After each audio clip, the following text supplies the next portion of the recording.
Hi friends, കഴിഞ്ഞ ദിവസം നടന്ന ഫീൽഡ് വർക്കർ എക്സാമിൻ്റെ GK ക്വസ്റ്റ്യൻസ് ആണ്. കറണ്ട് അഫയേഴ്സും ഉണ്ട്. 1817 പ്രൈമറി വിദ്യാഭ്യാസം സൗജന്യമാക്കിക്കൊണ്ട് വിളംബരം പുറപ്പെടുവിച്ച തിരുവിതാംകൂർ ഭരണാധികാരി ഗൗരി പാർവതി ഭായ്. ഇന്ത്യയിലെ പുതിയ ചൈനീസ് സ്ഥാനപതി ആര്? ഷു ഫെയ് ഹോ.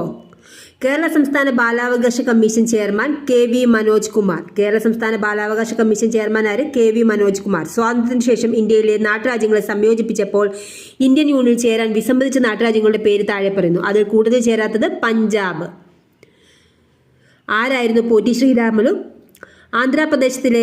ആന്ധ്രാപ്രദേശ് സംസ്ഥാനത്തിന്റെ രൂപീകരണത്തിനായുള്ള നിരാഹാര സമരത്തെ തുടർന്ന് മരണമടഞ്ഞ വ്യക്തി. സ്വാതന്ത്ര്യത്തിനു ശേഷം ഇന്ത്യയിൽ വിദേശ രാജ്യങ്ങളുടെ സഹായത്താൽ സ്ഥാപിച്ച ഇരുമ്പുരുക്ക് വ്യവസായങ്ങൾ താഴെ നൽകിയിരിക്കുന്നു. അതിൽ ഒന്ന് മാത്രം യോജിക്കാത്തതുണ്ടായി. ഭിലായ് USA ആണ് യോജിക്കാത്തത്, ബാക്കിയെല്ലാം ശരിയാണ്.